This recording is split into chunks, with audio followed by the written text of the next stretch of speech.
Hello बच्चों, तो भाई कैसे हो आप सभी। आई होप सारे बालक एकदम अच्छे होंगे, एकदम बड़े होंगे और एकदम मस्त होंगे। Welcome to this amazing platform of physics वाला। क्या हाल चाल है तुम लोगों के।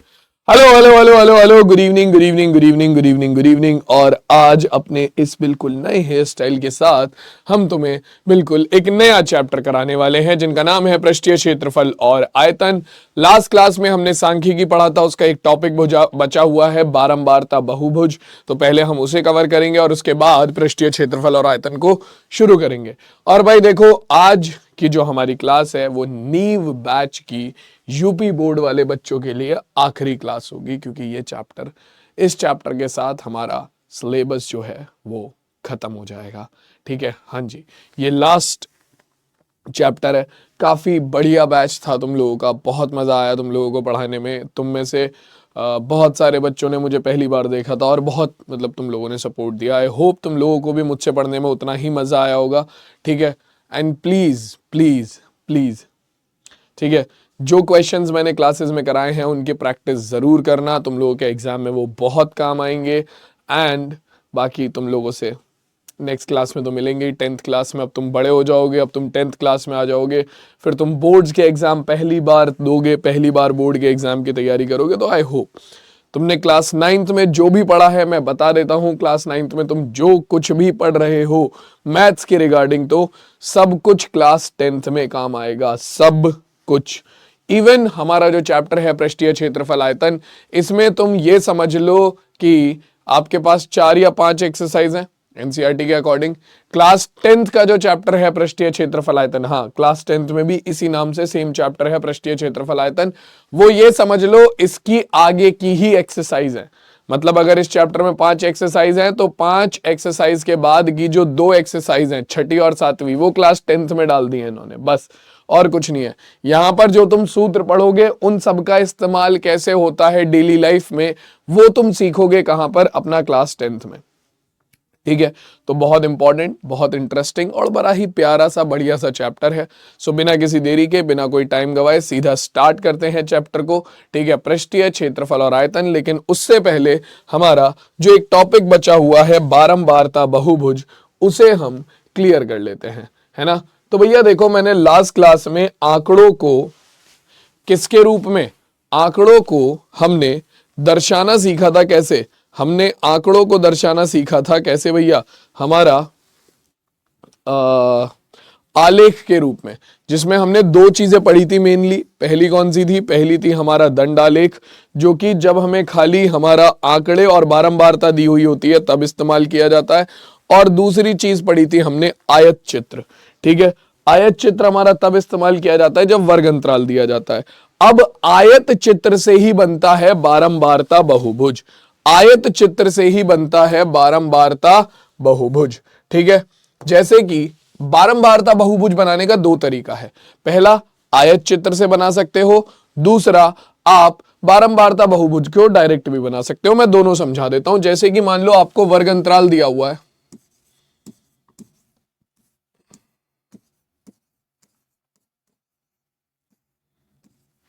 और इधर इधर आपको दी हुई है वर्ग अंतराल की बारंबारता, ये वर्ग अंतराल, ये वर्ग अंतराल की बारंबारता।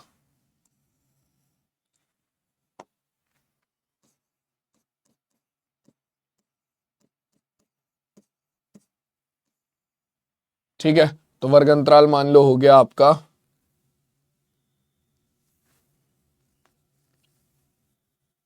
0 से 10, 10 से 20, 20 से 30, 30 से 40 और 40 से 50। और इसकी बारंबारता हो गई आपकी 2, 5, 8 या 2, 5, 3, 1, 7। ठीक है, तो देखो भाई, अब बारंबारता बहुभुज को कंप्लीट करने के लिए आपको क्या करना पड़ता है। बारंबारता बहुभुज को कंप्लीट करने के लिए आप पहले बिल्कुल वैसे ही चलते हो जैसे आयत चित्र में चलते हो। तो आयत चित्र में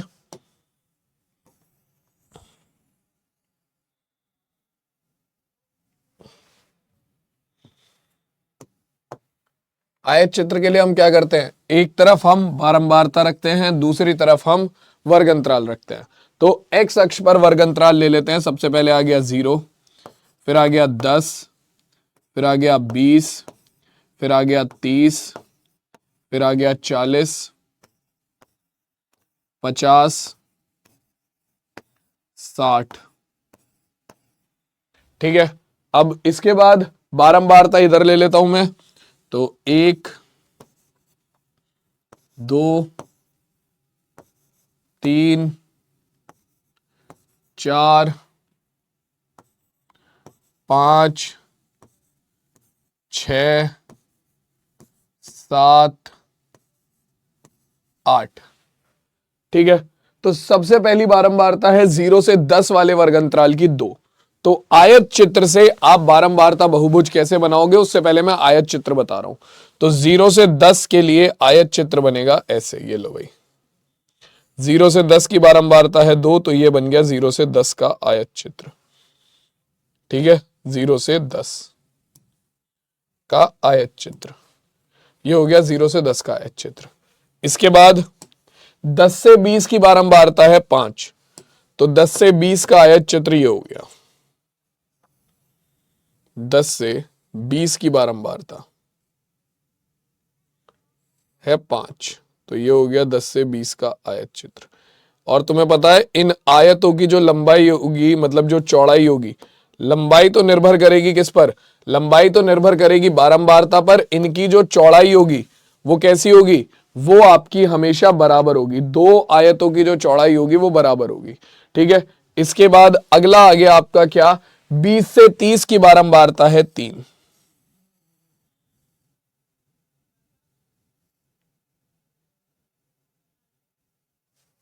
सो 20 से 30 की बारंबारता हो गई 3।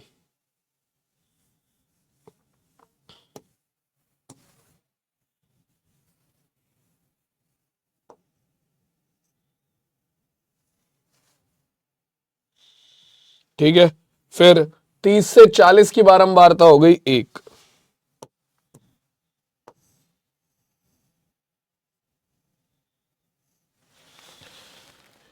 30 से 40 की बारंबारता हो गई 1। ये लो भाई, ये हो गई 1। और 40 से 50 की बारंबारता हो गई भाई आपकी कितनी, 7।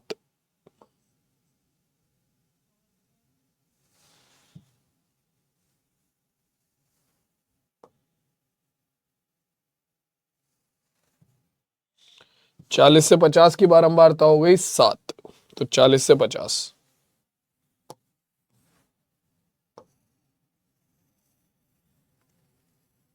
बारंबारता है 7।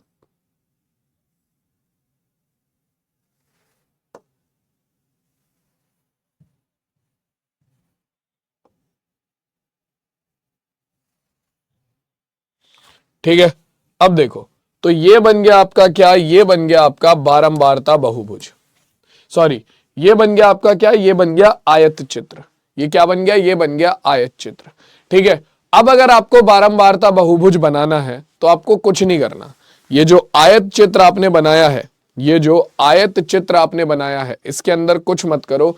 आयत चित्र की इन आयतों की जो सबसे ऊपर वाली रेखा है, सबसे ऊपर वाली रेखा जो है, इन्हें मिला दो। सबसे ऊपर वाली रेखा के मध्य बिंदुओं को, सबसे ऊपर वाली रेखा के मध्य बिंदुओं को मिला दो, आपका काम हो जाएगा।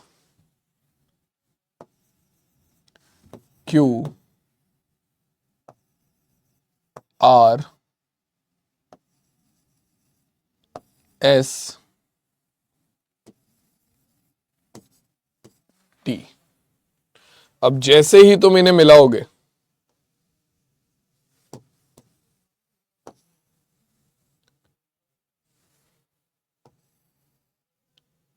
सबको मिला दो भाई, टी। अब बात यह है कि बहुभुज जो होता है वो क्या होता है, बहुभुज जो होता है वो होता है बंद आकृति, लेकिन P Q R S T तो बंद आकृति नहीं है।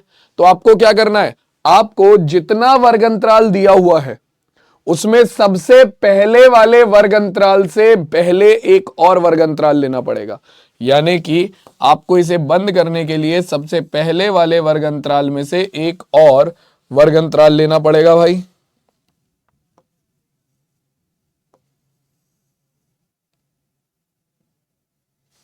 ठीक है, जैसे कि यहां पर आपने ले लिया कितना, यहां पर आपने ले लिया 0 से -10।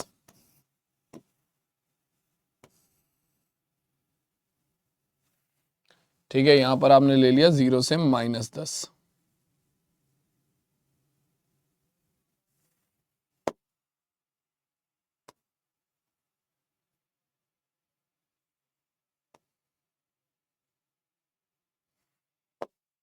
ठीक है, ठीक, और इसका आप एक मध्य बिंदु ले लोगे यानी कि ए, और जो आखिरी वर्ग अंतराल है यानी कि 40 से 50 उसके बाद का भी आप एक मध्य बिंदु ले लोगे। तो 40 से 50 के बाद का मध्य बिंदु होगा किसमें, 50 से 60।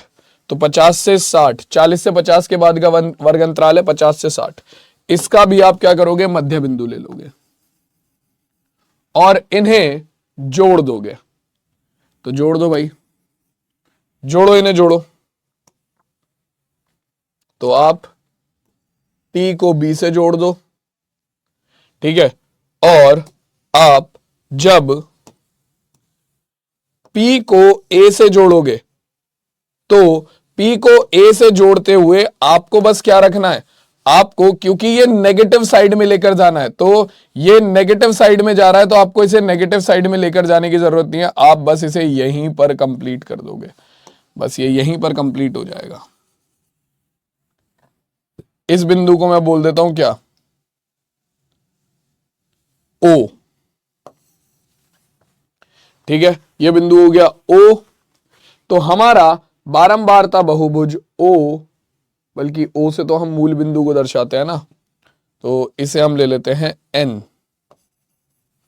सो O N P Q R S T B, ये पूरा का पूरा क्या हो गया, एक, ये पूरा का पूरा हमारा एक बारंबारता बहुभुज हो गया, ये पूरा का पूरा हमारा एक बारंबारता बहुभुज हो गया। ठीक है, तो ये तो हो गया बारंबारता बहुभुज से, आयत चित्र से बारंबारता बहुभुज बनाने का तरीका, कि पहले आप क्या करो, पहले आप वर्ग अंतराल लेकर और बारंबारता लेकर उसका आयत चित्र बना लो, और फिर जो आयत चित्र में आयत होंगे उनके मध्य बिंदु, उनके सबसे ऊपर वाले भाग के मध्य बिंदुओं को मिलाकर अपना बारंबारता बहुभुज बना लो।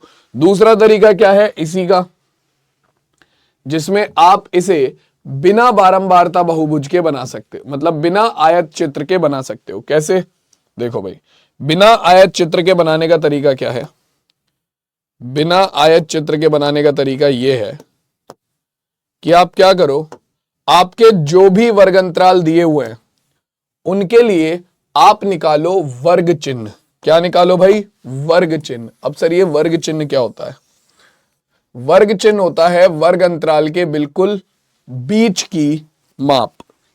ठीक है, मतलब कि इसे हम बोलते हैं एक्स आई। क्या बोलते हैं भाई, इसे हम बोलते हैं एक्स आई। ठीक है, आप ये निकाल लो, क्या बोलते हैं इसे हम बोलते हैं एक्स आई।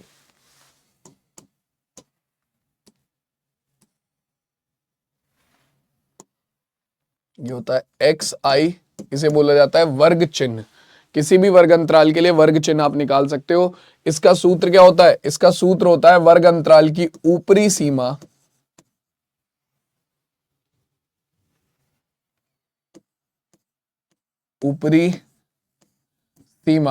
प्लस निचली सीमा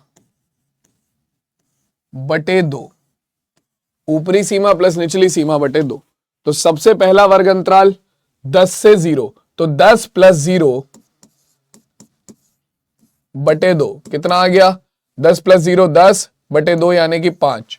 ठीक है, 20 प्लस 10 यानी कि 30 बटे 2, तो 30 बटे 2 कितना हो गया, 15।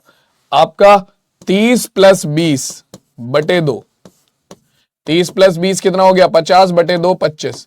तो अगर पहले 3 आपने निकाल लिए तो उसके बाद के तो तुम बिना इसे सॉल्व करे भी निकाल सकते हो, और सॉल्व करके निकालना चाहो तो सॉल्व करके भी निकाल सकते हो, क्योंकि आप देखो 5 15 25 तीनों में 10 10 का गैप है, तो इसके बाद जो आएंगे उनमें भी 10 10 का ही गैप होगा, 35 और आपका 45। ठीक है, चाहे तो देख लो, 40 प्लस 30 70 बटे 2 35, 50 प्लस 40 90 बटे 2 45। जैसे ही आपको क्या मिल गया? वर्ग चिन्ह मिल गया, यानी कि एक्स आई मिल गया, तो आप क्या करोगे? आप बारंबारता और एक्स आई को क्या मान लोगे? अपना बिंदु के निर्देशांक मान लोगे, और उसके बाद क्या करोगे? बनाना शुरू करोगे। तो सबसे पहले देखो हमारे पास आता है 5, ठीक है, 5 और इसकी बारंबारता है 2, तो 5 आएगा 0 से 10 के बीच में, तो ये हो गया 5, बारंबारता हो गई 2। तो हम क्या करेंगे? हमारा 5,2 जो बिंदु हो जाएगा वो हो गया ये वाला बिंदु, 5,2 हमारा ये बिंदु हो गया, ठीक है, बिंदु P।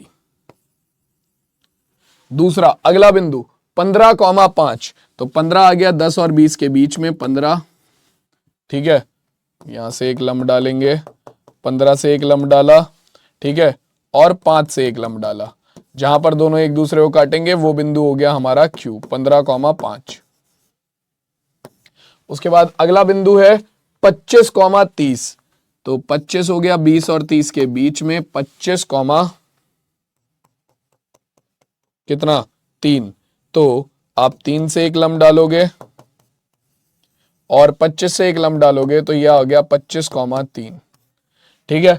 ऐसे ही आपका 35,1, ठीक है, तो 35 हो गया आपका 40 और 45 के बीच में, तो 35 से एक लंब डाला, 1 से एक लंब डाला, जहां पर दोनों एक दूसरे को काट रहे हैं वो बिंदु हो गया 35,1, ठीक है, और लास्ट में 45,40, ठीक है, तो 45 यानी कि 40 और 50 के बीच में आ गया 45, यहां से एक लंब डाला और आपका 7 से एक लंब डाला, जहां पर दोनों एक दूसरे को काटेंगे वो हो गया 45,7। तो ये हमारा क्या मिल गया? ये हमें हमारे बिंदु मिल गए, ठीक है। इन सारे बिंदुओं को आपस में जोड़ दो, ठीक है, आपस में जोड़ोगे, जैसे ही जोड़ोगे तो आपके पास क्या बन जाएगा? बारंबारता बहुभुज बन जाएगा। इन्हें मैं हटा देता हूं, ठीक है, बिंदुओं को कैसे दर्शाते हैं ये आप ऑलरेडी जानते हो, ठीक है, तो इसीलिए मैं इन्हें हटा रहा हूं।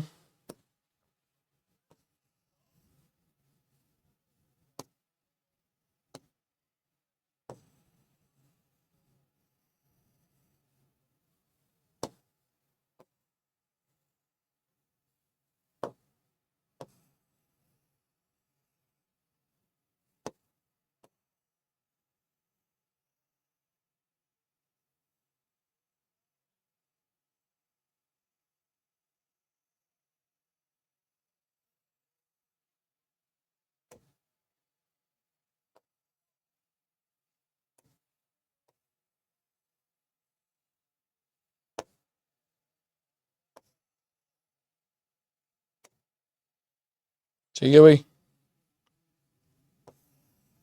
नहीं तो तुम फिर कहोगे कि ये डैश डैश डैश बहुत ज्यादा दिख रहा है, तो इसीलिए मैंने ये रिमूव ही कर दिया यहां से।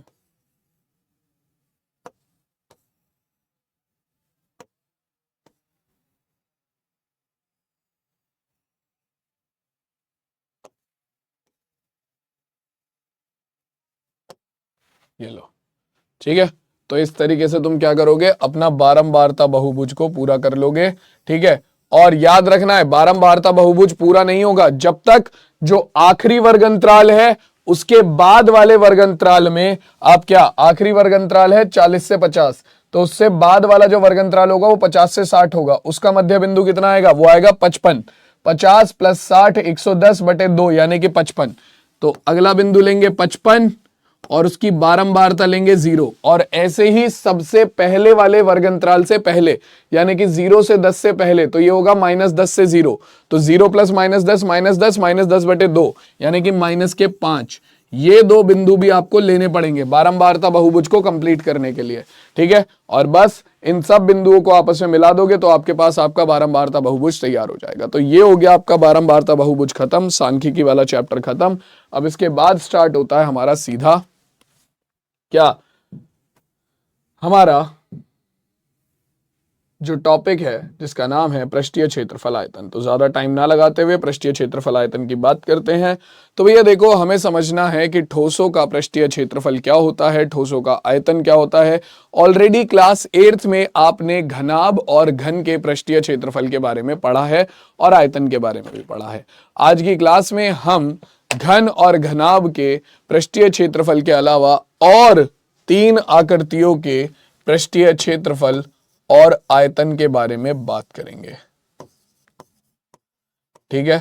आपके घन और घनाभ का पृष्ठीय क्षेत्रफल और आयतन, ठीक है। आपके लंबवृत्तीय बेलन का पृष्ठीय क्षेत्रफल और आयतन, ठीक है। आपके किसका, एक लंबवृत्तीय शंकु का पृष्ठीय क्षेत्रफल और आयतन, और साथ ही साथ इन पर आधारित प्रश्न, ठीक है। और आपके गोले और अर्धगोले का पृष्ठीय क्षेत्रफल और आयतन।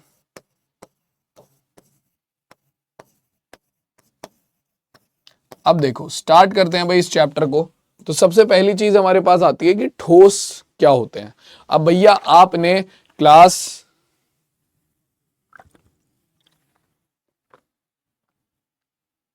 आपने साइंस में, और टू बी स्पेसिफिक मैं बोलूं केमिस्ट्री में, काफी बार पढ़ा होगा कि ठोस क्या होते हैं। आप जानते हो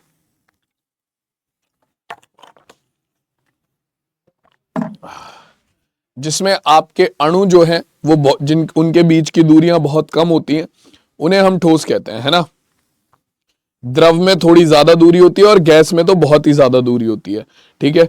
अब आपका यहां पर ठोस की परिभाषा अलग होती है। ठोस क्या होता है, ठोस होती है कोई भी एक ऐसी वस्तु जो स्थान घेरती है, ठीक है। कोई भी ठोस एक ऐसी वस्तु होती है जो स्थान घेरती है, ठीक है। उसकी 3 विमाएं होती हैं, ठीक है। साथ ही साथ उसकी एक स्थिति होती है, स्थिति होती है मतलब स्थान घेरती है, एक ही बात है, ठीक है। और आप उसे एक जगह से दूसरी जगह पर ले जा सकते हो। फॉर एग्जाम्पल मैं, ठीक है, मैं एक कमरे में हूं तो मेरा एक स्थान है, ठीक है, मैं स्थान घेर रहा हूं एक कमरे में, ठीक है। उसके अलावा मेरी एक स्थिति है कि भाई मैं एक कमरे में हूं अभी, ठीक है, या मैं किसी शहर में हूं अभी, ठीक है। उसके अलावा और क्या है भाई, मुझे एक स्थान से दूसरे स्थान पर ले जाया जा सकता है, ठीक है। और मेरे पास 3 विमाएं हैं, लंबाई, चौड़ाई और मोटाई, ठीक है।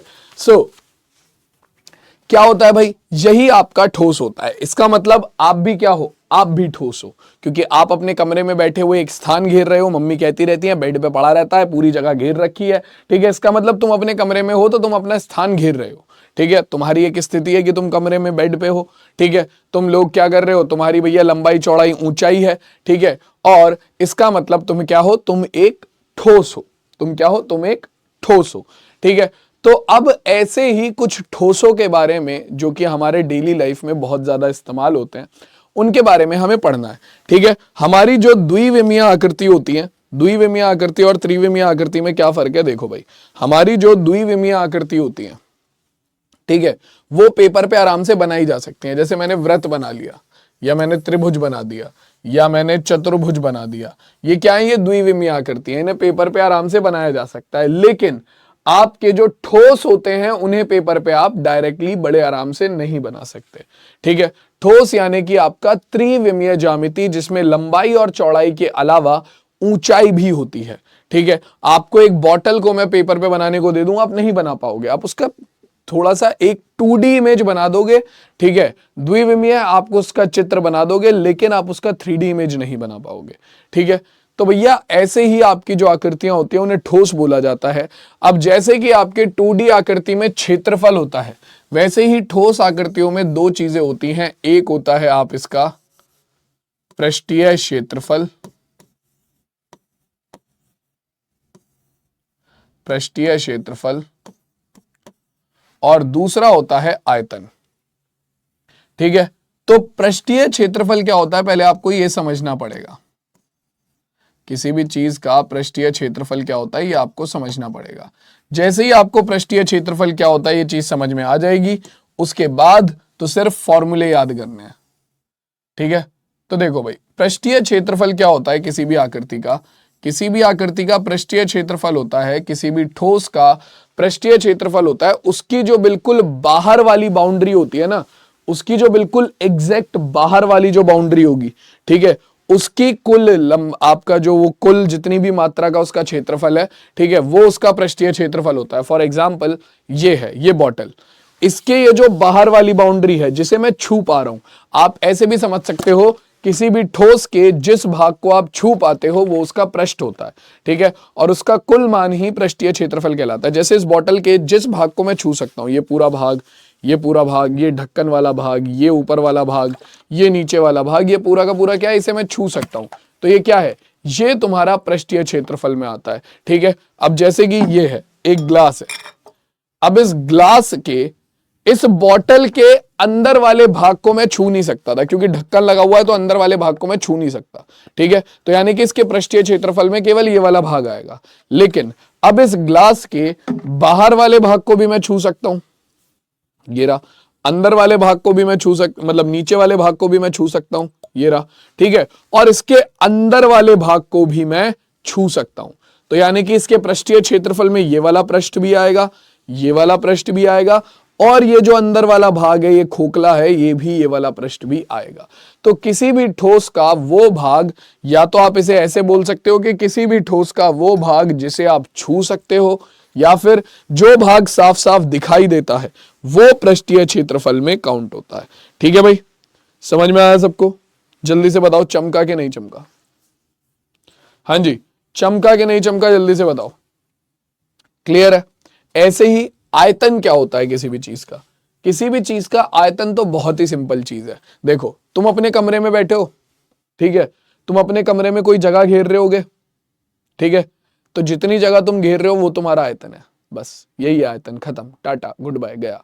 ठीक है, इस बॉटल में थोड़ा सा पानी है, ठीक है, इस बॉटल में थोड़ा सा पानी है, वो पानी जो है इस बॉटल के अंदर जितनी जगह घेर रहा है वो उस पानी का आयतन हो जाएगा। मतलब ये जो पानी है वो इस बॉटल के अंदर जितनी जगह घेर रहा है वो इसका आयतन है। ठीक है, इस बॉटल से पानी को मैं ग्लास में कर दूंगा, ठीक है, तो वो पानी उस ग्लास में जितनी जगह घेरेगा वो उसका आयतन हो जाएगा। ठीक है, तो आयतन क्या होता है किसी भी चीज का? जितनी स्थान वो घेरता है, ठीक है, जितना स्थान वो घेरता है उसे उसका आयतन बोला जाता है। ठीक है, और आपका जो आयतन निकलता है, आयतन से एक और चीज आती है, वो है धारिता।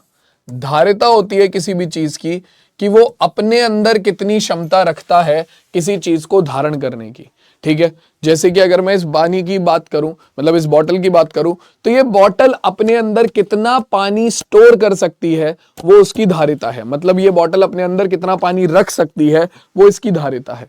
ऐसे ही ये ग्लास जो है ये अपने अंदर कितना लिक्विड या फिर जो भी चीज है वो कितनी रख सकता है वो इस ग्लास की धारिता है। ठीक है, अब धारिता भी आपका आयतन से ही निकलती है। मतलब दोनों है तो अलग अलग चीजें, लेकिन इनके अंदर सूत्र एक ही लगता है। क्यों लगता है भाई? ध्यान से समझने की कोशिश करो, क्यों लगता है सूत्र एक ही?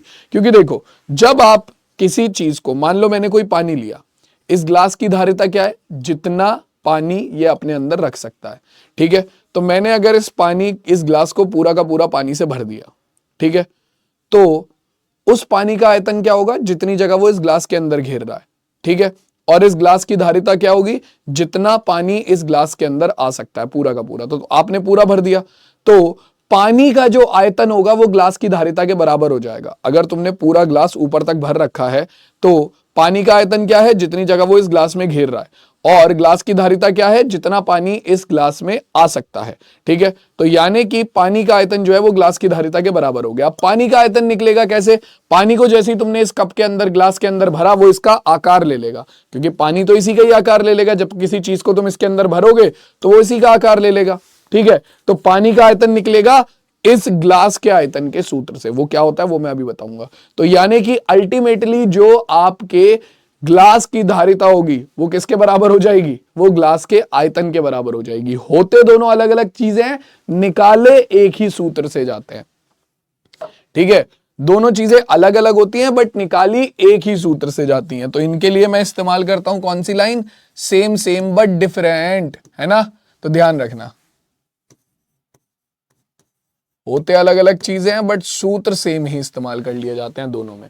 ठीक है, तो आयतन क्या होता है, कोई भी चीज कितना स्थान घेरती है उसे उसका आयतन कहा जाता है। और धारिता क्या होती है, कोई भी वस्तु अपने अंदर कितनी चीज धारण कर सकती है उस क्षमता को उसकी धारिता बोला जाता है। ठीक है, अब बस हमें क्या करना है, हमें कुछ ठोस हैं, हमारे लगभग 6 ठोस हैं जिनके पृष्ठीय क्षेत्रफल और आयतन के बारे में हमें पढ़ना है। तो सबसे पहला ठोस आता है घनाभ। अब घनाभ कैसे बनता है, घनाभ बनता है अगर तुम किसी आयत के ऊपर, ठीक है, समान लंबाई और चौड़ाई के और आयत रखते चले जाओ, ठीक है, और रखते रखते रखते रखते रखते रखते उसे थोड़ा सा इतना मोटा एक वो बना दो, तो आपके पास जो आकृति तैयार होगी वो होगी कौन सी, वो होगी आपकी क्या, वो होगी आपकी घनाभ, जिसमें एक लंबाई होती है एक चौड़ाई होती है और आयत को जो तुमने ऊंचाई दी है वो ऊंचाई होती है। इसे बोला जाता है घनाभ। कोई भी डब्बा जो है वो घनाभ के आकार का होता है। ठीक है, कोई भी तुम्हारा, अगर मैं बात करता हूं तो जैसे तुम्हारा कमरा वो घनाभ के आकार का है। उसमें क्या है, उसमें नीचे फर्श चतुर्भुज है, ठीक है, एक आयत है और उस आयत को एक ऊंचाई दी गई है, तो वो क्या बन गया, वो तुम्हारा एक क्या बन गया भाई, वो तुम्हारा एक घनाभ बन गया। तो ये क्या है भाई, ये एक घनाभ होता है। घनाभ सबको समझ में आ गया, घनाभ सबको समझ में आ गया, जल्दी से बताओ भाई, घनाभ आ गया सबको समझ में। ठीक है, तो अब घनाभ का क्षेत्रफल कैसे निकलता है, तो घनाभ की जो बिल्कुल बाहर वाली सीमा होती है उसे बोला जाता है घनाभ का क्षेत्रफल। ठीक है, घनाभ का पृष्ठीय क्षेत्रफल। अब घनाभ के टोटल अगर आप देखोगे तो टोटल 6 पृष्ठ होते हैं। अगर तुम देखोगे तुम्हारा कमरा जो घनाभ के आकार का है उसमें कितने फेस है, उसमें कितने पृष्ठ हैं, तुम कितने भाग को छू सकते हो, तुम चारों दीवारों को छू सकते हो, तो 4 पृष्ठ तो ये हो गए। ठीक है, इसके अलावा तुम फर्श को छू सकते हो, 5वां पृष्ठ ये हो गया, और इसके अलावा तुम छत को भी छू सकते हो। अगर तुम खड़े हो जाओ सीढ़ी पर तो तुम छत को भी छू सकते हो, तो 6वां पृष्ठ ये हो गया। तो टोटल कुल मिलाकर घनाभ में 6 पृष्ठ होते हैं। अब इन 6 पृष्ठों का क्षेत्रफल निकालकर अगर तुम जोड़ देते हो तो तुम्हारे पास क्या आ जाता है, घनाभ का कुल पृष्ठीय क्षेत्रफल आ जाता है। जैसे कि सबसे पहले अगर तुम इसका क्षेत्रफल निकालोगे तो क्या होगा, देखो ये है लंबाई, ये है चौड़ाई, है तो आयत ही, आयत का क्षेत्रफल क्या होता है, लंबाई गुणा चौड़ाई। इसका क्षेत्रफल कितना हो जाएगा, ये भी आयत है, इसमें लंबाई है b, चौड़ाई है h, तो b गुणा h। ठीक है, और इसका क्षेत्रफल कितना हो जाएगा, इसमें लंबाई है l और चौड़ाई है h, तो लंबाई गुणा ऊंचाई। और ऐसे हमारे पास कितने, एक इसके अपोजिट वाला फलक होगा नीचे वाला, ठीक है, उसका भी आयत, उसका भी क्षेत्रफल लंबाई गुणा चौड़ाई होगा। एक इसके सामने वाला पृष्ठ होगा, उसका आयतन चौड़ाई गुणा ऊंचाई होगा। ठीक है, और एक इसके सामने वाला पृष्ठ होगा, उसका आयतन लंबाई गुणा ऊंचाई होगा। तो जब आप घनाभ का संपूर्ण पृष्ठीय क्षेत्रफल निकालोगे या फिर पृष्ठीय क्षेत्रफल निकालोगे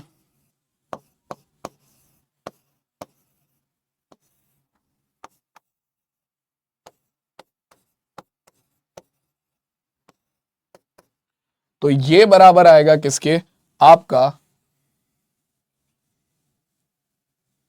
6 के 6 पृष्ठों का क्षेत्रफल जोड़ दो, तो लंबाई गुणा चौड़ाई प्लस चौड़ाई गुणा ऊंचाई प्लस ऊंचाई गुणा लंबाई प्लस, ठीक है, ये तो 3 पृष्ठ हो गए, इनके अपोजिट में भी सेम पृष्ठ होंगे, तो लंबाई गुणा चौड़ाई प्लस चौड़ाई गुणा ऊंचाई प्लस ऊंचाई गुणा लंबाई। अब अगर तुम देखोगे तो यहां पर मैं लिख भी देता हूं, घनाभ की लंबाई बराबर L, चौड़ाई बराबर B और ऊंचाई बराबर H है। तो लंबाई गुणा चौड़ाई प्लस लंबाई गुणा चौड़ाई 2 गुणा लंबाई गुणा चौड़ाई, चौड़ाई गुणा ऊंचाई प्लस चौड़ाई गुणा ऊंचाई 2 गुणा चौड़ाई गुणा ऊंचाई, ऊंचाई गुणा लंबाई प्लस ऊंचाई गुणा लंबाई, 2 गुणा ऊंचाई गुणा लंबाई। ठीक है, तो यहां से सब में से 2 कॉमन आ जाएगा और अंदर क्या बचेगा, अंदर बचेगा लंबाई गुणा चौड़ाई प्लस चौड़ाई गुणा ऊंचाई प्लस ऊंचाई गुणा लंबाई, और ये होता है घनाभ का संपूर्ण पृष्ठीय क्षेत्रफल। घनाभ का संपूर्ण पृष्ठीय क्षेत्रफल। अब घनाभ के संपूर्ण पृष्ठीय क्षेत्रफल के बाद एक और सूत्र आता है जो कि है घनाभ का पार्श्व पृष्ठीय क्षेत्रफल। तो पार्श्व पृष्ठीय क्षेत्रफल में क्या होता है, पार्श्व पृष्ठीय क्षेत्रफल में हम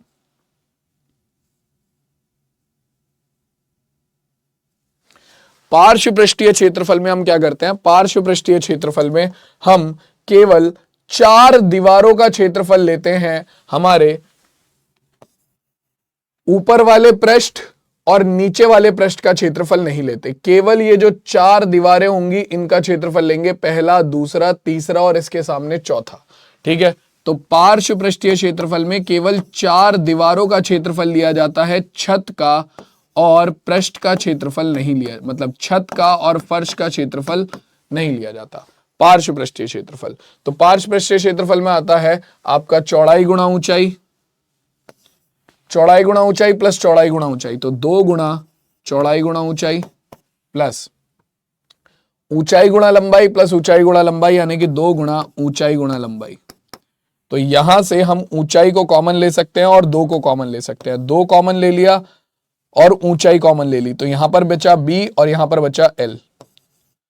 तो 2 गुणा लंबाई प्लस चौड़ाई, 2 गुणा लंबाई प्लस चौड़ाई गुणा ऊंचाई, ये हो गया भैया आपका क्या, पार्श्व पृष्ठीय क्षेत्रफल का सूत्र।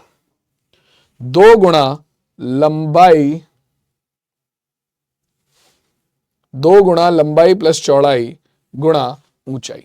ठीक है, किसी भी घनाभ की अगर लंबाई चौड़ाई एल बी एच है तो उसका पार्श्व पृष्ठीय क्षेत्रफल यानी कि खाली 4 दीवारों का जो क्षेत्रफल है वो आएगा 2 गुणा लंबाई प्लस चौड़ाई गुणा ऊंचाई। ठीक है, अब इसके बाद आता है हमारे पास क्या, इसके बाद आता है हमारे पास घनाभ का विकर्ण। ठीक है, घनाभ का विकर्ण। विकर्ण क्या होता है भैया, विकर्ण होता है आपका किसी भी घनाभ में एक बिंदु से आपके बिल्कुल उसके अपोजिट बिंदु को जोड़ने वाले रेखा को हम इसका विकर्ण बोलते हैं। ठीक है, और इसका सूत्र होता है स्क्वायर रूट के अंदर लंबाई का स्क्वायर प्लस चौड़ाई का स्क्वायर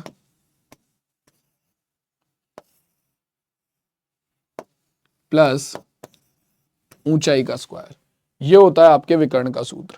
और लास्ट जो हमारे पास निकल कर आता है वो है घनाभ का आयतन। तो किसी भी चीज का आयतन अगर आपको निकालना है तो वो कैसे निकाला जाता है, किसी भी चीज का आयतन अगर आपको निकालना है तो यहां पर जो हम सूत्र इस्तेमाल करेंगे बहुत सिंपल सा सूत्र है आयतन का।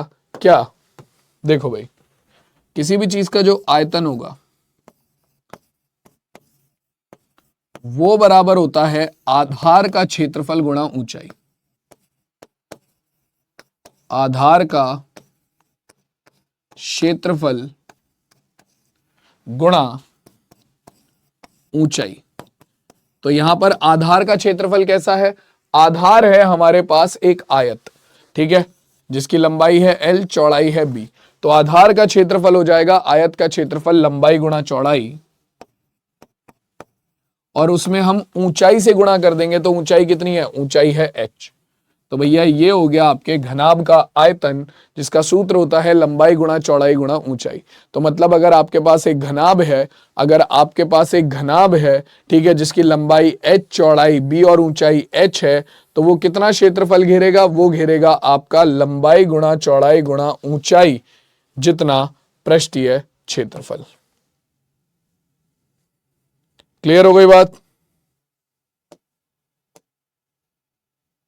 समझ में आ गया सबको। तो ये बात हो गई किसकी, ये बात हो गई भाई घनाभ की।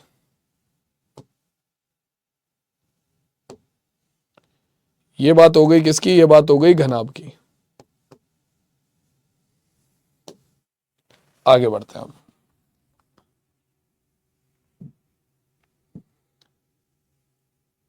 अब घनाभ के बाद जो अगली आकृति आती है वो आती है हमारे पास घन। ठीक है, घनाभ के बाद अगली आकृति जो आती है वो घन आती है। तो घनाभ से हम घन को आराम से डिराइव कर सकते हैं, कोई दिक्कत वाली बात नहीं है। घनाभ से हम घन को बड़े प्यार से डिराइव कर सकते हैं। कैसे? घनाभ क्या होता है भाई? देखो, हमें पता है एक आयत को अगर आप ऊंचाई दे दो तो वो बनता है घनाभ। ठीक है, अगर एक वर्ग को आप क्या करो, समान ऊंचाई दे दो, उसकी भुजा के बराबर अगर आप ऊंचाई दे देते हो एक वर्ग को, तो जो आकृति तैयार होती है वो बनती है घन। अगर एक वर्ग को उसकी भुजा के बराबर अगर आप ऊंचाई दे देते हो तो जो आकृति बनती है वो बनती है वर्ग। ठीक है, और अब मतलब एक वर्ग को अगर उसकी भुजा के बराबर आप ऊंचाई दे देते हो तो जो आकृति बनती है वो बनती है आपका घन। यानी कि घन और कुछ नहीं है, एक ऐसा घनाभ है जिसकी लंबाई, चौड़ाई और ऊंचाई तीनों ही बराबर होते हैं। ठीक है, तीनों ही बराबर होते हैं। तीनों को मैं ए मान लेता हूं। इसे घन की कौर या घन का किनारा भी कहा जाता है। ठीक है, अब अगर तुम्हारे पास ये है तो इसके जितने भी पृष्ठ होते हैं, इसमें भी 6 पृष्ठ होते हैं, 1 2 3 4, आगे फ्रंट वाला पृष्ठ और पीछे लास्ट वाला पृष्ठ, यानी कि 6 पृष्ठ हो गए टोटल। और इसमें 6 के 6 पृष्ठ जो होते हैं वो वर्ग होते हैं। क्या होते हैं? वर्ग होते हैं। ठीक है, तो इसका जो पृष्ठीय क्षेत्रफल होता है, सबसे पहले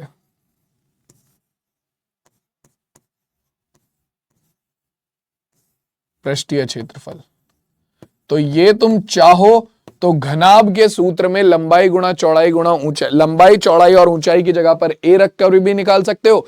नहीं तो सिंपल है, 6 के 6 पृष्ठ वर्ग हैं, एक वर्ग का क्षेत्रफल कितना होगा? ए स्क्वायर। 6 पृष्ठों का क्षेत्रफल कितना होगा? आपका 6 गुणा ए स्क्वायर। तो ये हो गया इसके घन का पृष्ठीय क्षेत्रफल। इसका पार्श्व पृष्ठीय क्षेत्रफल कितना होगा भाई? इसका पार्श्व पृष्ठीय क्षेत्रफल, तो पार्श्व पृष्ठीय क्षेत्रफल में तुम्हें पता है क्या कि केवल और केवल 4 दीवारें ली जाती हैं। तो 4 दीवारें मतलब 4 घन, 4 वर्गों का क्षेत्रफल। 4 वर्गों का क्षेत्रफल क्या होगा? एक वर्ग का क्षेत्रफल है ए की घात 2, 4 वर्गों का क्षेत्रफल हो जाएगा 4 गुणा ए की घात 2। खत्म कहानी। ठीक है, इसके बाद अगला क्या आता है? अगला आता है हमारे पास इसका विकर्ण। तो घन के विकर्ण की लंबाई आप बड़े आराम से निकाल सकते हो। कैसे भैया? उसी सूत्र में आपके जो घनाभ के विकर्ण की लंबाई थी उसमें लंबाई की जगह पर ए, चौड़ाई की जगह पर ए और ऊंचाई की जगह पर ए रखकर, तो आपका ए प्लस ए प्लस ए कितना हो गया? ए प्लस ए प्लस ए स्क्वायर प्लस ए स्क्वायर प्लस ए स्क्वायर हो गया रूट 3 गुणा ए स्क्वायर, और ए स्क्वायर को स्क्वायर रूट से बाहर निकालेंगे तो बचेगा ए, तो यानी कि ये सूत्र आ गया रूट 3 गुणा ए, जहां पर रूट आपका खाली 3 के ऊपर है। ठीक है, और इसका आयतन क्या होगा भाई? इसका आयतन हो जाएगा वही सेम आयतन का सूत्र, आधार का वर्ग गुणा ऊंचाई। तो आधार कैसा है? इसका वर्गाकार आधार है जिसकी भुजा है ए, तो आधार का वर्ग हो जाएगा भुजा की घात 2 यानी कि ए की घात 2 गुणा ऊंचाई कितनी है? ऊंचाई इसकी भुजा के बराबर ही है यानी कि ए ही है, तो ए की घात 2 गुणा ए यानी कि ए की घात 3। और चाहे तो घनाभ के आयतन के सूत्र से निकाल लो। घनाभ के आयतन का सूत्र होता है लंबाई गुणा चौड़ाई गुणा ऊंचाई, उसमें लंबाई चौड़ाई और ऊंचाई की जगह पर ए रख दो, तो ए गुणा ए गुणा ए क्यूब। ठीक है, तो ये हो गया भैया आपके घन के सारे सूत्र। क्लियर हो गई बात? अब ये तो वो था जो कि तुम ऑलरेडी पढ़ चुके हो क्लास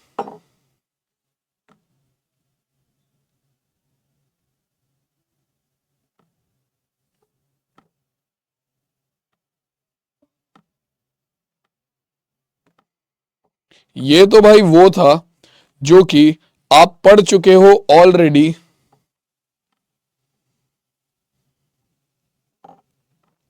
क्लास 9th में। अब कहानी को थोड़ा सा आगे लेकर चलते हैं। अब हमारे पास आता है जो कि हमें क्लास 8 तक आप ये पढ़ चुके थे, अब क्लास 9th की कहानी आती है जिसमें सबसे पहले आता है लंब वृत्तीय बेलन। ठीक है, लंबवृत्तीय बेलन का पृष्ठीय क्षेत्रफल और उसका आयतन क्या होगा। तो सबसे पहले आपको समझना पड़ेगा लंबवृत्तीय बेलन होता क्या है। तो लंबवृत्तीय बेलन और कुछ नहीं है, लंबवृत्तीय बेलन में क्या होता है, लंबवृत्तीय बेलन में आपका जो पूरा का पूरा क्या एक गोला, एक वृत्त है। अगर नीचे आपके पास एक वृत्त है और उस वृत्त को आप ऊंचाई दे देते हो तो आपके पास बनता है लंबवृत्तीय बेलन। ठीक है, अगर आप एक बेलन को ऊंचाई दे देते हो तो आपके पास जो आकृति बनती है वो बनती है लंबवृत्तीय बेलन। ठीक है, ये जो आकृति आपके पास रेडी हुई ये है लंबवृत्तीय बेलन, जिसमें इसका नीचे वाला आधार वृत्ताकार होता है, इसका ऊपर वाला आधार वृत्ताकार होता है। ठीक है, और बीच में ये कैसा होता है, ये वक्र के आकार का होता है। ठीक है, ये ग्लास जो है इसका परफेक्ट एग्जाम्पल है। ठीक है, आप देखोगे ऊपर से ये वृत्ताकार है, नीचे से ये वृत्ताकार है और बीच में से ये वक्राकार है। इसे आप अपने फ्लैट हाथ से पकड़ नहीं सकते। ठीक है, जबकि घन को आप अपने फ्लैट हाथ पे रख सकते थे, इसे आप फ्लैट हाथ पे नहीं रख सकते। ये क्या होने लगेगा, ये रोल होने लगेगा। इसे पकड़ने के लिए आपको अपने हाथ को ऐसे मोड़ना पड़ेगा। ठीक है, तो ये क्या है, जिस भी पृष्ठ को पकड़ने के लिए आपको अपने हाथ को मोड़ना पड़े वो पृष्ठ कैसा है, वक्राकार है, यानी कि वो वक्र पृष्ठ है। ठीक है, तो देखो भाई, इसी वजह से जब आप किसका, बेलन का पृष्ठीय क्षेत्रफल निकालते हो तो इसमें दो तरीके का पृष्ठीय क्षेत्रफल निकलता है। पहला, बेलन का वक्र पृष्ठीय क्षेत्रफल। बेलन का कौन सा भाई, वक्र पृष्ठीय क्षेत्रफल। वक्र पृष्ठीय क्षेत्रफल क्या होता है, देखो भाई मैंने तुम्हें अभी अभी समझाया कि भैया बेलन के अंदर ऊपर वाला जो पृष्ठ होता है वो बिल्कुल सपाट होता है, नीचे वाला जो पृष्ठ होता है वो बिल्कुल सपाट होता है, वृत्ताकार। ठीक है, ऊपर वाला पृष्ठ बिल्कुल सपाट है। ठीक है, नीचे वाला पृष्ठ बिल्कुल सपाट है। ठीक है, लेकिन जो ये बीच वाला पार्ट है ये कैसा है, ये अगर आप देखोगे तो ये कैसा है भैया, ये सपाट नहीं है, ये वक्राकार है। तो ये वाला जो पृष्ठ है, जो ये जो गोल वाला पूरा का पूरा पृष्ठ है, ये रहा, ये जो पूरा का पूरा पृष्ठ है, यही है तुम्हारा क्या, वक्र पृष्ठ, बेलन का वक्र पृष्ठ।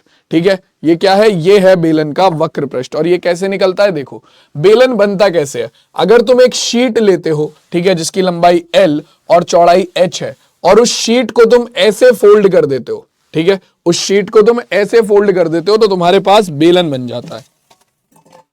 किसी ने बेलन का तो पता नहीं हवाई जहाज जरूर बना रखा है। ठीक है, तो अगर मैं शीट को, ये शीट है, अगर मैं शीट को, ये इसकी लंबाई, ये इसकी चौड़ाई, अगर मैं शीट को ऐसे फोल्ड कर दूं, जर्जर हालत में थोड़ी सी शीट हमारी, वो ठीक कर लेते हैं ऐसे, तो जो आकृति बनी वो कैसी है, वो बेलनाकार आकृति है, ऊपर से वृत्ताकार, नीचे से वृत्ताकार और उसे एक ऊंचाई दी गई है। तो ये क्या है, ये एक बेलनाकार आकृति है, बस। तो फिर ठीक है, तो यानी कि इसका जो वक्र पृष्ठीय क्षेत्रफल होगा वो किसके बराबर होगा, इसका जो ये वक्र पृष्ठीय क्षेत्रफल है, ये पूरा का पूरा वक्र पृष्ठीय क्षेत्रफल, ये किसके बराबर होगा, ये इसकी लंबाई गुणा चौड़ाई के बराबर होगा, यानी कि शीट के क्षेत्रफल के बराबर होगा। ठीक है, और वो कैसे निकाला जाता है, देखो भाई, आपका अगर इसका जो वृत्ताकार आधार है, अगर इसके वृत्ताकार आधार की त्रिज्या r हो, त्रिज्या r है, तो इसकी जो कुल लंबाई होगी वो कितनी होगी, ये क्या है, ये क्या है, ये है इसका क्या, वृत्त की परिधि, यानी कि 2 पाई r। तो यानी कि जो L होगा वो कितना होगा, वो होगा 2 पाई r। ठीक है, वो कितना होगा, 2 पाई r। ठीक, तो यानी कि जब तुम इसके वक्र पृष्ठ का क्षेत्रफल निकालोगे तो वो कितना निकल कर आएगा, 2 पाई r गुणा h। तो भैया बेलन का वक्र पृष्ठीय क्षेत्रफल होता है 2 पाई r गुणा h, जहां पर बेलन की त्रिज्या है r और इसकी ऊंचाई है h। ठीक है, अब इसके वक्र पृष्ठीय क्षेत्रफल के अलावा और क्या आता है, वक्र पृष्ठीय क्षेत्रफल के अलावा आता है संपूर्ण पृष्ठीय क्षेत्रफल। मतलब आप क्या करते हो, आप जब बेलन के वक्र पृष्ठीय क्षेत्रफल में, जब आप बेलन के, जब आप बेलन के वक्र पृष्ठीय क्षेत्रफल में यानी कि 2 पाई आर एच में ऊपर वाला जो तुम्हारा सपाट वृत्त है, ऊपर वाला सपाट वृत्त है यानी कि पाई आर स्क्वायर, सपाट वृत्त का क्षेत्रफल कितना होगा पाई आर स्क्वायर, और नीचे वाला जो सपाट वृत्त है पाई आर स्क्वायर, इन दोनों का क्षेत्रफल भी जोड़ देते हो, इन सपाट पृष्ठों का क्षेत्रफल भी जोड़ देते हो, तो तुम्हारे पास जो आकृति बनती है, मतलब तुम्हारे पास जो क्षेत्रफल निकल कर आता है वो आता है संपूर्ण पृष्ठीय क्षेत्रफल। ठीक है, pi R square plus pi R square हो जाएगा 2 पाई आर स्क्वायर, दोनों में से 2 पाई आर कॉमन ले लेंगे, अंदर क्या बचेगा, अंदर बचेगा आपका यहां पर h प्लस आर। इसके बाद आपके पास आता है बेलन का आयतन, सूत्र अभी भी वही है, आधार का क्षेत्रफल गुणा ऊंचाई। तो आधार का क्षेत्रफल कितना है भैया, आधार इसका कैसा होता है, इसका आधार होता है वृत्ताकार। ठीक है, वृत्त का क्षेत्रफल होता है पाई आर स्क्वायर, तो आधार का क्षेत्रफल हो गया पाई आर स्क्वायर गुणा ऊंचाई, तो ऊंचाई है h। तो भैया पाई आर स्क्वायर गुणा h आपका क्या हो गया, आपके लंब वृत्तीय बेलन का आयतन हो गया। और ये हो गए बेलन के आपके सूत्र कंप्लीट। किसी को इसमें कोई दिक्कत है? हाँ भाई, किसी को इसमें कोई दिक्कत है? अब देखो, तुम लोगों को जो सबसे ज्यादा दिक्कत होती है वो किसमें आती है, तुम लोगों की सबसे ज्यादा दिक्कत आती है क्या कहते हैं, फॉर्मूलों को याद करने में। तो फॉर्मूले तुम तभी याद कर पाओगे जब तुम इन पर बेस्ड ज्यादा से ज्यादा क्वेश्चन करोगे।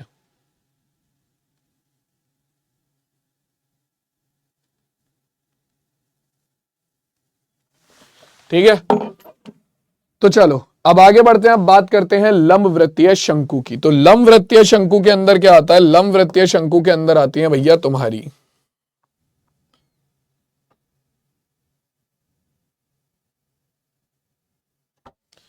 लंब वृत्तीय शंकु के अंदर आती है भाई तुम्हारी जैसे आइसक्रीम का कोन। ठीक है, आपके बर्थडे पे पहनने वाली जो टोपी है, ये लंब वृत्तीय शंकु होता है। और ये बनता कैसे है, अगर तुम किसी समकोण को समकोण त्रिभुज जानते हो ना, क्या होता है समकोण त्रिभुज, तो हम जानते हैं। तो किसी समकोण त्रिभुज को अगर तुम उसके समकोण बनाने वाली दोनों भुजाओं में से किसी एक भुजा के तरफ मतलब घुमाते हो, या तो इसे इस तरफ मतलब इस वाली भुजा के अराउंड घुमाओ, या तो इसे अपना इस वाली भुजा के अराउंड घुमाओ। ठीक है, या फिर आप इसे अपनी इस वाली भुजा के अराउंड घुमाओ। ठीक है, समकोण बनाने वाली भुजा के अराउंड घुमाना है, तो जो आकृति बनेगी वो बनेगी आपका लंबवृत्तीय शंकु। तो या तो इस साइड पूरा घुमा दो तो लंबवृत्तीय शंकु बनेगा, या फिर इस साइड पूरा घुमा दो तो लंबवृत्तीय शंकु बनेगा। अब तुम्हें पता है कि तुम्हारी आइसक्रीम जो होती है वो कैसी होती है, बीच में से, तो देखो आइसक्रीम को क्या तुम ऐसे फ्लैट हाथ से पकड़ सकते हो, मतलब ये वाली जो कोन वाली आइसक्रीम होती है इसे फ्लैट हाथ से पकड़ सकते हो? नहीं, इसे पकड़ने के लिए भी तुम्हें अपने हाथ को मोड़ना पड़ता है, इसे पकड़ने के लिए भी तुम्हें अपने हाथ को मोड़ना पड़ता है। यानी कि इसका भी जो ये वाला भाग होता है ये वक्राकार होता है, तो इसके अंदर भी वक्र पृष्ठीय क्षेत्रफल आता है। ठीक है, और उसके बाद इसका जो ये ऊपर वाला भाग होता है ये सपाट होता है, तो इसके अंदर भी एक वक्र पृष्ठीय क्षेत्रफल होता है और एक तुम्हारा क्या संपूर्ण पृष्ठीय क्षेत्रफल होता है। तो वक्र पृष्ठीय क्षेत्रफल का सूत्र क्या है, देखो भाई, आपका अगर शंकु के, मैंने बोला ना कि भाई एक समकोण त्रिभुज को अगर समकोण बनाने वाली भुजा के तरफ घुमाओगे तो जो आकृति तैयार होगी वो शंकु होगी, जिसमें नीचे वाला आधार जो है वो वृत्ताकार आधार होगा, तो यानी कि इसकी एक त्रिज्या होगी r। ठीक है, इसकी एक ऊंचाई होती है h, ये हो गई शंकु की ऊंचाई, ये हो गया शंकु की त्रिज्या, और इसमें एक और चीज होती है जो कि है ये तिरछी ऊंचाई, इसे बोला जाता है L। ठीक है, तिरछी ऊंचाई L, इसे बोला जाता है तिरछी ऊंचाई या फिर तिर्यक ऊंचाई। तो तिर्यक ऊंचाई अगर तुम निकालना चाहो तो तुम्हें दिख रहा है कि ये एक समकोण त्रिभुज है, समकोण त्रिभुज में अगर तुम्हें L का मान निकालना है तो पाइथागोरस प्रमेय से तुम जानते हो L का वर्ग बराबर हो जाएगा h का वर्ग प्लस r के वर्ग से। ठीक है, तो यहां से सबसे पहला सूत्र जो निकल कर आता है वो तिर्यक ऊंचाई का ही है। तिर्यक ऊंचाई जो होती है शंकु की वो बराबर होती है आपका L बराबर स्क्वायर रूट के अंदर r square plus h square, जहां पर r है शंकु का त्रिज्या और h है शंकु की ऊंचाई। ठीक है, इसके बाद जो दूसरी चीज आती है वो आता है शंकु का वक्र पृष्ठीय क्षेत्रफल। ठीक है, वक्र पृष्ठीय क्षेत्रफल। अब वक्र पृष्ठीय क्षेत्रफल का मान क्या होता है? शंकु का ये वाला पृष्ठ है, ठीक है, आइसक्रीम के कोन का तुम्हारा जो ये वाला पृष्ठ है जिसे पकड़ने के लिए तुम्हें अपने हाथ को मोड़ना पड़ता है, वो होता है क्या? शंकु का वक्र पृष्ठीय क्षेत्रफल। इसका मान कैसे निकलता है भाई? इसका मान निकलता है तुम्हारा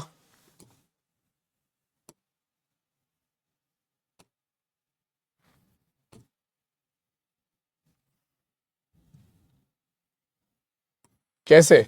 इसका मान निकलता है तुम्हारा पाई आर एल से। कैसे निकलता है भाई? पाई आर एल से।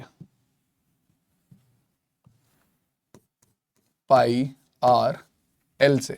पाई आर एल, जहां पर आर है शंकु की त्रिज्या और एल है शंकु की तिर्यक ऊंचाई, जो कि निकलती है स्क्वायर रूट के अंदर R square plus H square से। ठीक है, इसके बाद वही शंकु का संपूर्ण पृष्ठीय क्षेत्रफल, उसमें क्या होगा? आपके वक्र पृष्ठीय क्षेत्रफल में नीचे जो एक वृत्ताकार आधार है उसका क्षेत्रफल जुड़ जाएगा। ठीक है, वक्र पृष्ठीय क्षेत्रफल में नीचे जो एक वृत्ताकार आधार है उसका क्षेत्रफल जुड़ जाएगा। तो वक्र पृष्ठीय क्षेत्रफल पाई आर एल, इसमें वृत्ताकार आधार यानी कि पाई आर स्क्वायर का क्षेत्रफल जोड़ दो। क्या बचा? दोनों में से पाई आर कॉमन आ गया, अंदर बचा एल प्लस आर, और ये रहा हमारा क्या? संपूर्ण पृष्ठीय क्षेत्रफल शंकु का। और इसके बाद आता है शंकु का आयतन। तो भैया देखो, शंकु के आयतन में हम ये वाले सूत्र का इस्तेमाल नहीं करते। कौन सा? आधार का क्षेत्रफल गुणा ऊंचाई।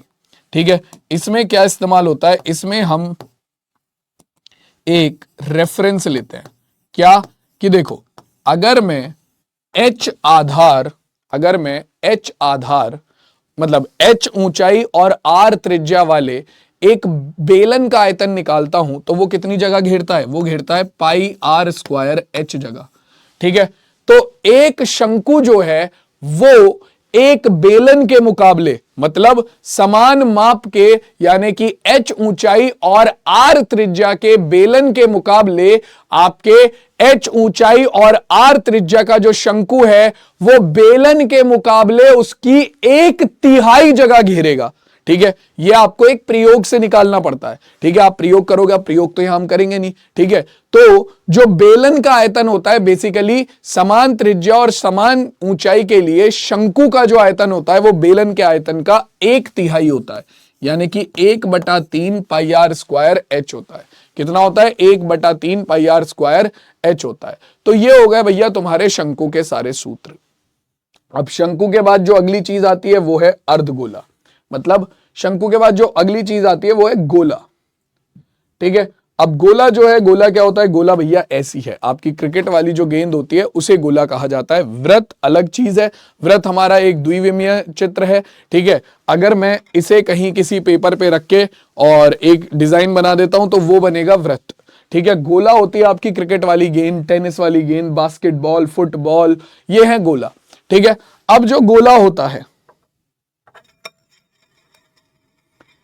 जो आपका गोला होता है, ठीक है, इसके अंदर होता कुछ नहीं है, सेम वैसे ही है। इसके अंदर भी एक त्रिज्या होती है। ठीक है, इसके अंदर भी एक त्रिज्या होती है, और क्या होता है भाई? इसके अंदर भी बस त्रिज्या ही है। ठीक है, और अगर आप देखोगे तो बॉल का जो पूरा पृष्ठ होता है, क्या कहीं बॉल को तो आप ऐसे फ्लैट सरफेस पे रख सकते हो? नहीं, वो रोल होने लगेगी। ठीक है, बॉल को पकड़ने के लिए आपको अपने हाथ को मोड़ना ही पड़ेगा हर जगह पर, किसी भी बॉल को पकड़ने के लिए। तो इसका मतलब क्या है? इसका मतलब यह है कि बॉल का सारा पृष्ठ ही वक्र पृष्ठ होता है, उसमें कोई समतल पृष्ठ, कोई सपाट पृष्ठ होता ही नहीं है। तो आपसे अगर कभी पूछ ले कि गोले का वक्र पृष्ठीय क्षेत्रफल या गोले का पृष्ठीय क्षेत्रफल, तो वो एक ही बात है, क्योंकि गोले के अंदर कोई और क्षेत्रफल होता ही नहीं है, केवल उसके अंदर एक ही क्षेत्रफल होता है, एक ही पृष्ठ होता है, वो है वक्र पृष्ठ। तो गोले का मैं डायरेक्ट लिखता हूं पृष्ठीय क्षेत्रफल। ये क्या होता है? ये भी एक प्रयोग से निकलता है। क्या? कि भैया अगर तुम गोले पर, किसी गोले पर, आर त्रिज्या के किसी गोले पर अगर तुम एक रस्सी लपेटते हो पूरे गोले पर, उसके पूरे पृष्ठ को एक रस्सी से ढक देते हो, तो वो रस्सी 4 वृत्तों को, आर त्रिज्या के 4 वृत्तों को पूरा भर देती है। यानी कि आर त्रिज्या के गोले का जो पृष्ठीय क्षेत्रफल होता है वो 4 आर त्रिज्या वाले वृत्तों के क्षेत्रफल के बराबर होता है। तो r त्रिज्या वाले वृत्तों का क्षेत्रफल होता है पाई r स्क्वायर और 4 वृत्तों का क्षेत्रफल हो जाएगा 4 गुणा पाई r स्क्वायर। ठीक है, तो ये हो गया आपका क्या, गोले का पृष्ठीय क्षेत्रफल, वृत्तों के क्षेत्रफल का 4 गुना। और इसके बाद आता है आपके पास क्या, गोले का आयतन। तो गोले का आयतन होता है कितना भाई, गोले का आयतन होता है 4/3 पाई आर क्यूब। ये तो भैया देखो प्रॉपर एक थ्योरम है जो तुम आगे जाके पढ़ोगे, ठीक है, वहां पर तुम निकालना सीखोगे। तो यहां पर अभी तुम इसे याद रखो बस कि अगर गोले की त्रिज्या आर है तो उसका आयतन होगा 4/3 पाई आर क्यूब। अब देखो, अब अगर किसी गोले को हम बिल्कुल बीच में से काट देते हैं, ठीक है, और उसका एक भाग रख लेते हैं, ठीक है, अगर किसी गोले को जिसकी त्रिज्या आर है, ठीक है, उसे बिल्कुल बीच में से काट दिया और उसका एक भाग रख लिया, तो हमारे पास जो आकृति बनकर आती है वो आती है अर्धगोला, आर त्रिज्या का अर्धगोला। अब अर्धगोले के अंदर क्या होता है, अर्धगोले के अंदर यही होता है, जब तुम इसे बीच में से काटते हो तो इसका आधा भाग तो वक्र पृष्ठ रहता है, मतलब आधा भाग पकड़ने के लिए तो तुम्हें वक्राकार हाथ मोड़ना पड़ेगा, लेकिन बाकी का जो भाग है ऊपर वाला वो फ्लैट वृत्त के जैसा हो जाता है। तो इसके अंदर भी 2 पृष्ठीय क्षेत्रफल आ जाते हैं फिर से। पहला वक्र पृष्ठीय क्षेत्रफल जो कि क्या होता है, आर त्रिज्या के गोले के क्षेत्रफल का आधा। तो आर त्रिज्या के गोले का क्षेत्रफल होता है 4 पाई आर स्क्वायर, उसका आधा करोगे तो इसका वक्र पृष्ठीय क्षेत्रफल आ जाता है 4 का आधा करा तो ये आ गया 2 पाई आर स्क्वायर। ठीक है, इसके बाद आता है अर्धगोले का संपूर्ण पृष्ठीय क्षेत्रफल। तो संपूर्ण पृष्ठीय क्षेत्रफल में क्या करेंगे भाई, संपूर्ण पृष्ठीय क्षेत्रफल में आप अर्धगोले के वक्र पृष्ठीय क्षेत्रफल में क्या करोगे, इसका जो ये वृत्ताकार भाग है यानी कि ये जो सपाट भाग है इसका क्षेत्रफल जोड़ दोगे यानी कि पाई आर स्क्वायर। तो 2 pi R square plus pi R square कितना हो गया, 3 पाई आर स्क्वायर। और इसका जो आयतन होता है, अर्धगोले का जो आयतन होता है वो गोले के आयतन का आधा होता है। तो 4/3 पाई आर क्यूब का आधा करोगे तो वो हो जाएगा 2/3 पाई आर क्यूब। आप पाई का मान आपको पता है, क्वेश्चन में अगर कुछ दिया होगा तो वो इस्तेमाल करना है, नहीं तो आपका 22/7 तो है ही। ठीक है, चलो जी, सो अब सीधा आगे बढ़ते हैं, क्वेश्चन सॉल्व करते हैं, एक एक करके देखते हैं क्या कह रहा है क्वेश्चंस में। ठीक है,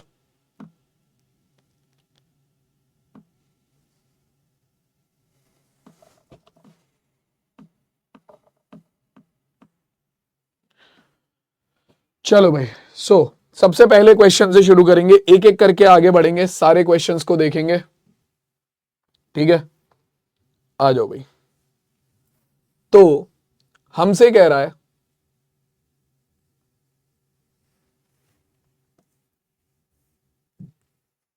कि एक 14 सेंटीमीटर ऊंचाई वाले एक लंबवृत्तीय बेलन का वक्र पृष्ठीय क्षेत्रफल 88 सेंटीमीटर स्क्वायर है, बेलन के आधार का व्यास ज्ञात कीजिए।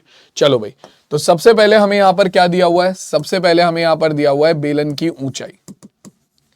जो जो दिया हुआ है वो नोट कर लो, बेलन की ऊंचाई। तो बेलन की ऊंचाई h बराबर कितनी हो गई भैया, 14 सेंटीमीटर। ठीक है, अब हमें बेलन की त्रिज्या नहीं पता, तो हम मान लेते हैं, माना बेलन की त्रिज्या ये बराबर हो गई हमारा आर के। अब हमें दिया हुआ है बेलन का वक्र पृष्ठीय क्षेत्रफल, बेलन का वक्र पृष्ठीय क्षेत्रफल। आप ऑलरेडी जानते हो बेलन के वक्र पृष्ठीय क्षेत्रफल का सूत्र क्या होता है, बेलन के वक्र पृष्ठीय क्षेत्रफल का सूत्र, अगर उसकी त्रिज्या r और ऊंचाई h हो तो सूत्र होता है 2 पाई आर h। ठीक है, तो ये बराबर हो गया आपका किसके, 88 के। ठीक है, ये बराबर हो गया 88 के। अब यहां पर बस आपको r का मान निकालना है, तो जल्दी से बताओ r का मान क्या आएगा। तो ये हो जाएगा आपका 2 गुणा पाई का मान इन्होंने कुछ बोला नहीं है तो 22/7 रख लेते हैं, गुणा r गुणा h का मान कितना है भैया, 14 बराबर आ गया 88 के। ठीक है, तो इसे हल करेंगे तो कितना हो जाएगा, ये हो गया 7 एकम 7, 7 दूनी 14। ठीक है, और हमारे पास आ जाएगा 22 दूनी 44, 44 दूनी 88। तो हमारे पास निकल कर आ गया कितना, 88 गुणा R बराबर आ गया 88 के। हमें R का मान निकालना है तो 88 इधर भाग में आ जाएगा, हमारे पास R बराबर आ गया 88 बटे 88 के। तो R का मान निकल कर आ गया कितना, 88 एकम 88। तो यानी कि R बराबर आ गया हमारे पास 1 सेंटीमीटर। अब बहुत सारे बच्चे क्या करते हैं, भैया 2 नंबर में सवाल आएगा और ये आंसर लिखकर आ जाएंगे कि सर हम तो बिल्कुल सही करके आए हैं, 1 सेंटीमीटर आंसर आया था, हमारा बिल्कुल करेक्ट है। लेकिन मेरे लल्लू लाल, उसने तुमसे ये तो पूछा ही नहीं था, उसने तुमसे ये कहां पूछा है, तुम 1 सेंटीमीटर आंसर कैसे लगाया है भाई। 1 सेंटीमीटर आंसर नहीं होगा, तुम्हें नंबर मिलेगा खाली 1, 2 नंबर में से। क्यों? क्योंकि उसने तुमसे पूछा है व्यास, ना कि त्रिज्या। तो तुम्हें व्यास निकालना पड़ेगा। व्यास क्या होगा भाई, व्यास हो जाएगा तुम्हारा, व्यास बराबर होगा 2 गुणा त्रिज्या के। इसका मतलब आपका जो व्यास का मान निकल कर आएगा वो कितना होगा, व्यास बराबर आएगा 2 एकम 2 यानी कि 2 सेंटीमीटर के बराबर। तो बोले तो 2 सेंटीमीटर हमारे इस क्वेश्चन का करेक्ट आंसर है, ना कि 1 सेंटीमीटर। 1 सेंटीमीटर गलत नहीं है, लेकिन 1 सेंटीमीटर त्रिज्या का मान है। ठीक है, 1 सेंटीमीटर त्रिज्या का मान है, ना कि व्यास का। उसने हमसे व्यास पूछा है और व्यास का मान होगा 2 सेंटीमीटर। ठीक है भाई, क्लियर हो गई बात। चलो आगे बढ़ते हैं, नेक्स्ट क्वेश्चन देखो क्या कह रहा है। अगले क्वेश्चन की तरफ आगे चलेंगे तो अगला क्वेश्चन हमसे कहता है कि क्या कह रहा है भाई, एक शंकु का वक्र पृष्ठीय क्षेत्रफल ज्ञात कीजिए जिसकी तिर्यक ऊंचाई 10 सेंटीमीटर और आधार की त्रिज्या 7 सेंटीमीटर है। ठीक है, तो आपको यहां पर क्या पता है, सॉल्व करते हैं। तो आपको पता है तिर्यक ऊंचाई,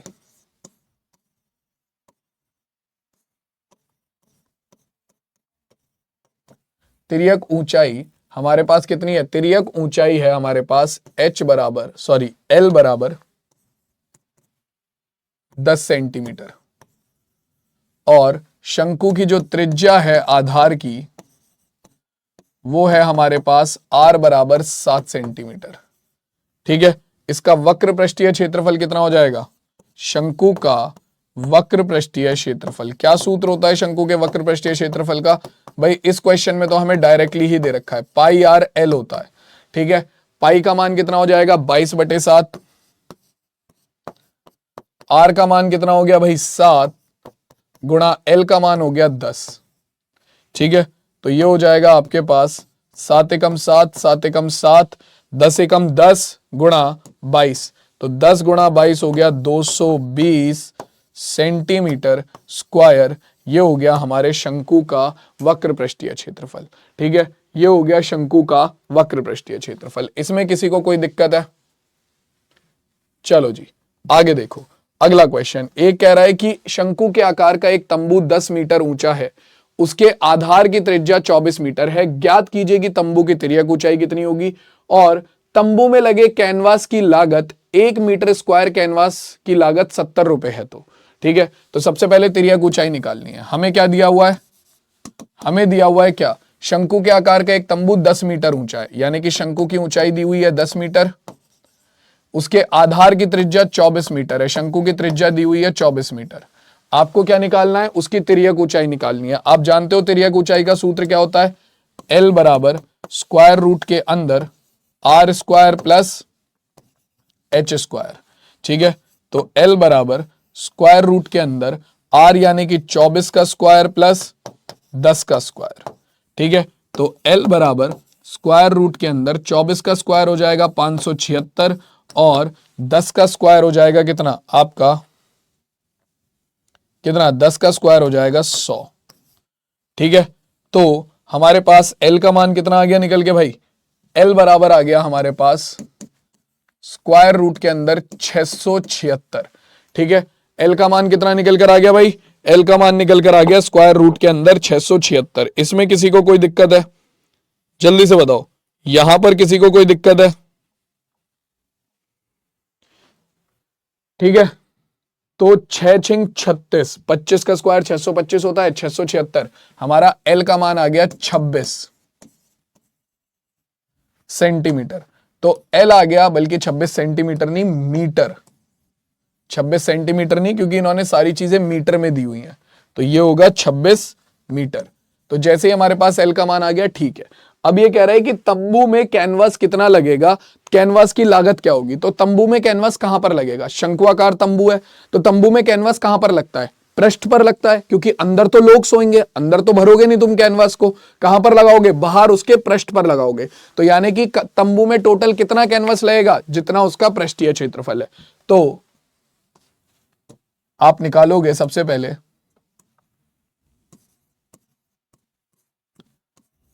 तंबू में लगे